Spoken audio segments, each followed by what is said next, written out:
नमस्कार, जय हिंद दोस्तों। आज हम देखने वाले हैं ज्ञान बिंदु जीएस एकेडमी का प्रैक्टिस सेट और ये आपका क्लासरूम में आपका प्रैक्टिस सेट कराया जाता है। आप यहाँ पर देखेंगे ये आपका डेट लिखा हुआ है 22/10/2022। तो ये आपका साइंस का क्वेश्चन होने वाला है क्योंकि बिहार एसएससी सीजीएल में आपका 25 प्रश्न जो है आपका डायरेक्ट पूरा साइंस से ही होता है। तो आप इसको पूरा देखेंगे तो आपका रिविजन अच्छा होगा और आप एग्जाम में अधिक से अधिक स्कोर कर पाएंगे। 50 क्वेश्चन का सेट है, आराम से आप लगाइए और अपना स्कोर जो है कमेंट में बताइए। पहला प्रश्न है, बोला कि तरल मोजाइक मॉडल के संबंध में निम्नलिखित कथनों पर विचार कीजिए और सही कथन कौन सा है वही आपको बताना है। तो इसका जो सही उत्तर है दोस्तों, यह मॉडल कोशिका झिल्ली की संरचना को बताता है, जो कि सही है। यह मॉडल 1972 में सिंगर और निकोलसन ने प्रस्तुत किया था। इस मॉडल के अनुसार कोशिका झिल्ली के संरचना में दो फास्फोलिपिड अणुओं के परतों के बीच बीच में गोलाकार प्रोटीन रहता है। तो आपका उत्तर जो है आपका 1, 2, 3 सही उत्तर हो जाएगा। आगे प्रश्न है क्वेश्चन नंबर 2, बोला है कोशिका सिद्धांत किसने प्रस्तुत किया था। देखिए, कोशिका सिद्धांत जो है यह आपका रॉबर्ट हुक तथा रॉबर्ट ब्राउन ने किया था। ऑप्शन जो है आपका बी सही उत्तर हो जाएगा। आगे प्रश्न है क्वेश्चन नंबर 3। देखिए, बोला है कि मनुष्य के शरीर में तंत्रिका कोशिका हैं। देखिए, मनुष्य के जो शरीर में है तंत्रिका कोशिका सबसे बड़ी कोशिका होता है। ऑप्शन जो है आपका सी सही उत्तर हो जाएगा। कोशिका कला वर्णनात्मकतः पारगम्य होती है क्योंकि यह कुछ अणुओं के अंदर या बाहर की ओर संचलन कोशिका में से होने देती है, जबकि अन्य अणुओं के संचलन को रोक दिया जाता है। तो आप इस पॉइंट को अच्छे से याद रखेंगे। चलिए आगे हम देख लेते हैं। अगला प्रश्न क्या है, कोशिका के बारे में निम्नलिखित में से कौन सा सही नहीं है, यानी इनमें से जो है आपका गलत कौन सा है। तो देखिए, सभी देह ऊतकों में एक ही प्रकार की कोशिकाएं विद्यमान है। तो देखिए, पांचवे का जो गलत है आपका ऑप्शन नंबर डी गलत हो जाएगा। जो सही उसको हम देखेंगे। कोशिकाओं के आकार और अमाप विशिष्ट कार्य से संबंधित होते हैं। कुछ कोशिकाओं के बदलते आकार होते हैं। प्रत्येक कोशिका में निष्पादन की अपनी क्षमता होती है। आगे है, कौन सा कोशिकांग प्रोटीन संश्लेषण में प्रमुख भूमिका निभाता है। तो कौन सा भूमिका निभाता है, तो एंडोप्लाज्मिड, रेटिकुलम एवं राइबोसोम हो जाएगा। यानी ऑप्शन जो है आपका यहाँ पे बी सही उत्तर हो जाएगा। चलिए आगे देख लेते हैं। क्वेश्चन नंबर 7 क्या बोल रहा है, बोला कि अधिक, थोड़ा सा ब्लर हो रहा है उसको सही होने दीजिए। अधिक लवण वाले विलयन में एक कोशिका को रखने पर वह सिकुड़ जाती है, ऐसा क्यों। ऐसा इसलिए कि जल बाह्य परासरण द्वारा बाहर निकलता है। यानी ऑप्शन जो है आपका यहाँ पे बी सही उत्तर हो जाएगा। आगे प्रश्न है क्वेश्चन नंबर 8 आपका बोला है कि पारगति किस अवस्था में होती है, क्रॉसिंग ओवर। तो ये आपको देखने को मिलता है पैकेटीन। देखिए, ऐसे ही प्रश्न एग्जाम में देखने को मिलेगा। क्वेश्चन का लेवल बहुत ही अच्छा है, तो आप एग्जाम जैसा ही फील कर पाएंगे। पादपों में विभाज्योतिकीय ऊतकों के बारे में निम्नलिखित में से कौन सा कथन यहाँ पे सही है। तो देखिए, सही की बात करेंगे तो ऑप्शन आपका यहाँ पे डी हो जाएगा। इन ऊतकों की कोशिकाओं के विभाजन के कारण जो है पादपों में वृद्धि होती है। तो ऑप्शन आपका यहाँ पे डी सही उत्तर हो जाएगा। आगे प्रश्न है, निम्नलिखित कथनों पर विचार कीजिए, सही कथन कौन सा है बताइए। तो पौधों के स्थायी ऊतक के कोशिकाओं में विभाजन की क्षमता नहीं होती है। विभाज्योतिकीय ऊतक की वृद्धि के फलस्वरूप पौधे में स्थायी ऊतक बनता है। तो आपका ऑप्शन सी हो जाएगा 1 और 2। दृढ़ कोशिका में कौन सा गुण जो है नहीं पाया जाता है। तो इसका सही उत्तर हो जाएगा ऑप्शन नंबर ए। ये मृदु तक कोशिकाओं से निर्मित होता है। ऑप्शन जो है आपका ए सही उत्तर हो जाएगा। एक वृक्ष के पुराने तने की अनुप्रस्थ काट में 50 वर्षीय वलय मिलते हैं। वृक्ष की आयु क्या है। तो वृक्ष जो आयु है आपका हो जाएगा ऑप्शन नंबर सी 50 वर्ष। देखिए, जितने भी आपका वलय होता है उसी के हिसाब से हम लोग जानते हैं कि वो कितना साल का है। यानी एक वलय एक वृक्ष, जिसे आप देखे होंगे, ये मान के चलिए ये आपका लकड़ी का ये बोटा है, ठीक है, और इसमें जो रिंग बना होता है आप देखे होंगे, तो इससे मालूम चलता है। शाखाओं में पत्तियां किन कारणों से झड़ जाती हैं। तो ये आपका हो जाएगा कार्क के बाहर विलगन परत बन जाते हैं। यानी ऑप्शन आपका जो डी है सही उत्तर हो जाएगा। आगे है कि त्वचा की बाहरी सतह निर्मित होती है। तो दोस्तों ये आपका हो जाएगा स्तरित सल की एपिथीलियम से। यानी ऑप्शन आपका बी सही उत्तर हो जाएगा। निम्नलिखित कथनों पर विचार कीजिए, सही कथन कौन सा है वही आपको चुन करके बताना है। तो टेंडन मांसपेशी को अस्थि से अथवा दूसरी मांसपेशी से जोड़ता है। लिगामेंट हड्डियों को हड्डियों से जोड़ने का कार्य करते हैं। तो आपका ऑप्शन जो है 1 और 2 दोनों सही है। आगे है मायोफाइब्रिन नामक रचना किस ऊतक में पाई जाती है? मायोफाइब्रिन, तो ये आपका हो जाएगा पेशी ऊतक में, यानी ऑप्शन जो है आपका ए सही उत्तर हो जाएगा। नेक्स्ट प्रश्न है, बोला है कि निम्नलिखित में से कौन सा कथन वायराइट्स के विषय में सही नहीं है, यानी गलत कौन सा है? तो वायराइट्स के अणु एक पौधे से दूसरे पौधे में स्थानांतरित नहीं हो सकते हैं, जो कि गलत है। बाकी यह सिंगल स्ट्रैंडेड यानी आरएनए के मॉलिक्यूल हैं, एक यानी यह केवल पौधे में पाए जाते हैं तथा कई प्रकार के बीमारियां पैदा करते हैं। वायराइट्स परपोसी के एंजाइम के मदद से गुणक करते हैं। जापानी इंसेफ्लाइटिस रोग के संबंध में निम्न में से कौन सा कथन सही है? तो सही आपका हो जाएगा, यह एक विषाणु जनित रोग है और अगर हम बात करेंगे, यह रोग क्यूलेक्स प्रजाति के मच्छरों के द्वारा होता है। यह रोग सुअरों के माध्यम से भी फैलता है, यानी सभी आपका सही है। निम्नलिखित में से कौन सा एक कथन सही नहीं है, यानी कौन सा गलत है इसमें? तो ऑप्शन आपका बी गलत है। हेपेटाइटिस सी का टीका होता है जबकि हेपेटाइटिस बी का कोई टीका नहीं होता है, जो कि यही गलत है। बाकी हेपेटाइटिस बी विषाणु काफ़ी कुछ HIV की तरह संचालित होता है और सार्वभौम रूप से हेपेटाइटिस बी और सी विषाणुओं से संक्रमित व्यक्तियों की संख्या HIV से संक्रमित लोगों की संख्या से कई गुना अधिक होता है। हेपेटाइटिस बी और सी अणुओं यानी विषाणुओं से संक्रमित कुछ व्यक्तियों में अनेक वर्षों तक इसके लवण दिखाई नहीं देते हैं। आगे प्रश्न है, जो जीवाणु सीधे ही वायुमंडलीय नाइट्रोजन को नाइट्रोजन के यौगिक में बदलते हैं, वह क्या कहलाते हैं? तो देखिए, यह आपका हो जाएगा नाइट्रोजन स्थिरीकारी यानी स्थितिकारी जीवाणु हो जाएगा। ऑप्शन आपका यहाँ पे जो सी है यही उत्तर हो जाएगा। चलिए आगे देखते हैं कि जूट की रेटिंग के लिए किण्वनकारी सूक्ष्मजीव बैक्टीरिया हैं। तो दोस्तों ये आपका उत्तर जो है ऑप्शन नंबर आपका डी हो जाएगा, यानी क्लोस्ट्रीडियम एसिटोब्यूटाइलिकेम हो जाएगा, यानी ऑप्शन आपका जो डी है इसका सही उत्तर हो जाएगा।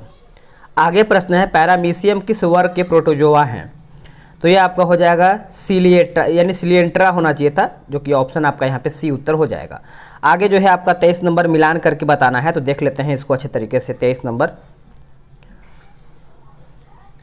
देखिए, एनाफिलीज की अगर हम बात करेंगे दोस्तों तो यह मलेरिया हो जाएगा। क्यूलेक्स आपका हो जाएगा फाइलेरिया। रेत मक्खी जो है यह आपका हो जाएगा काला आजार और सीसी मक्खी जो है यह आपका हो जाएगा नींद की बीमारी।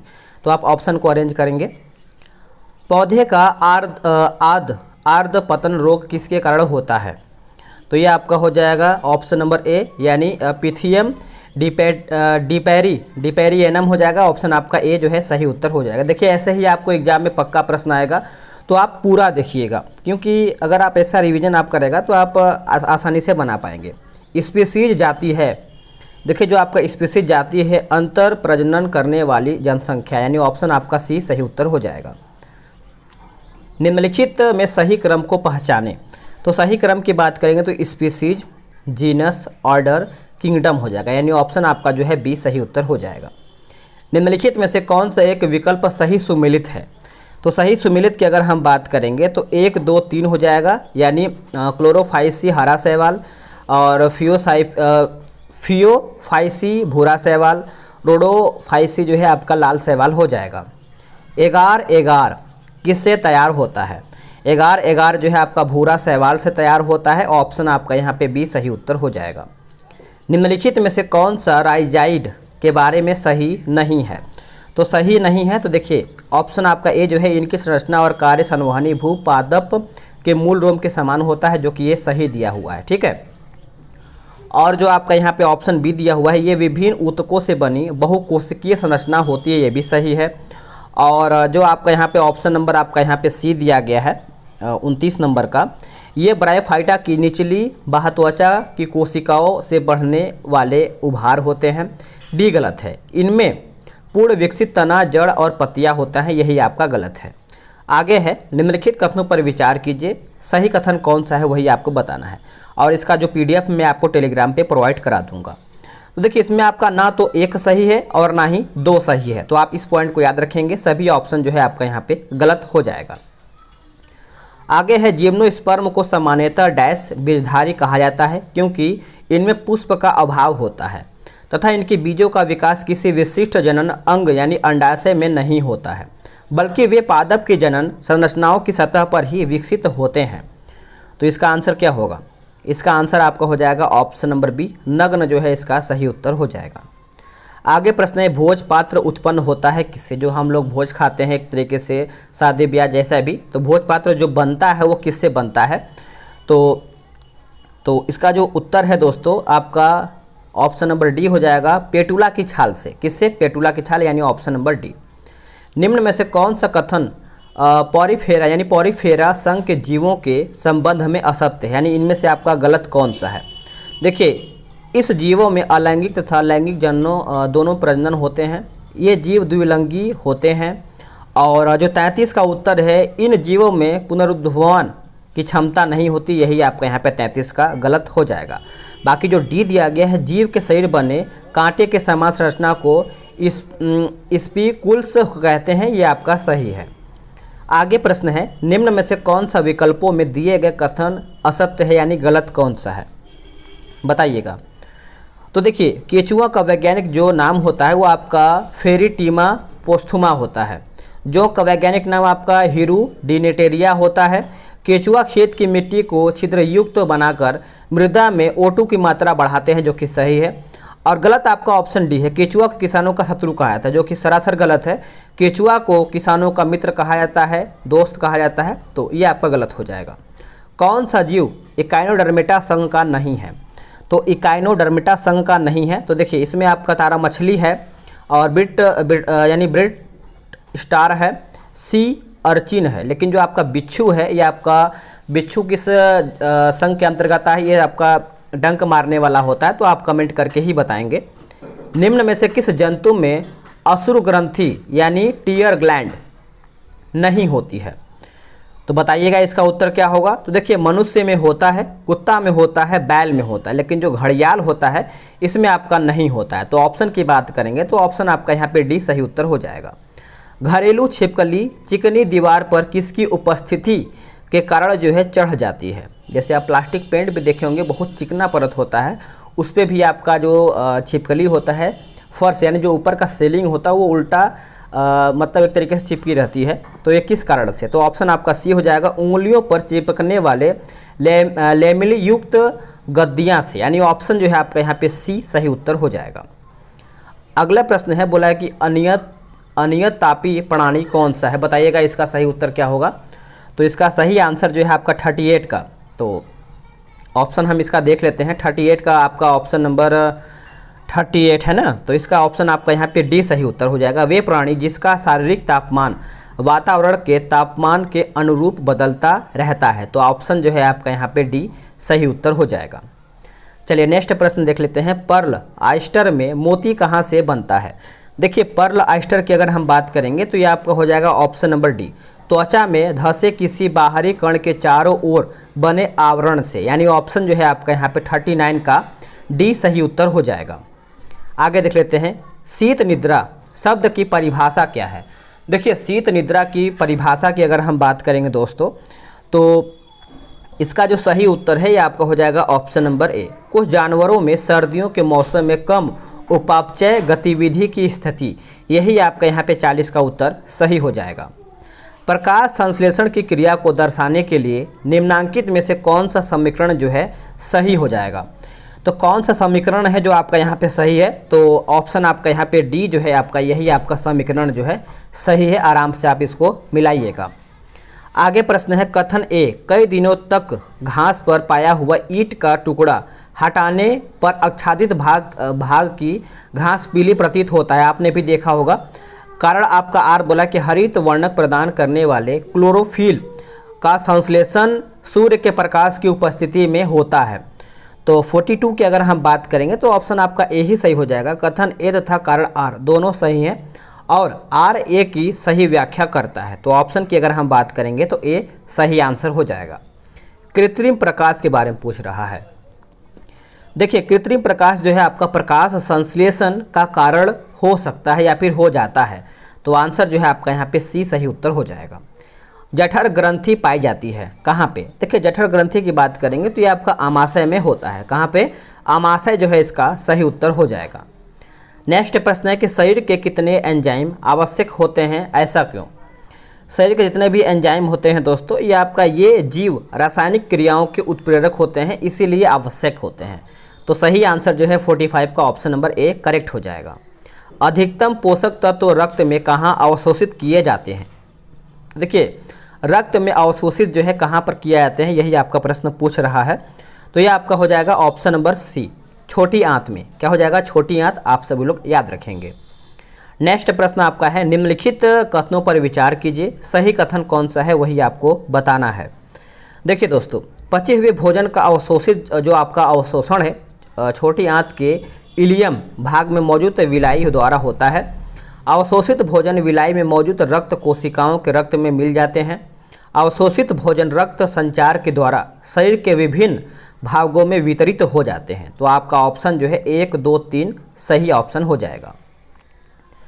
आगे प्रश्न है कि मनुष्य की पाचन क्रिया के संदर्भ में निम्नलिखित कथनों में से कौन सा सही नहीं है, यानी कौन सा इसमें आपका गलत है? तो देखिए इनमें से आपका कोई भी सही नहीं है, ठीक है, इनमें से कोई भी नहीं। तो आप इस पॉइंट को अच्छे से याद रखेंगे।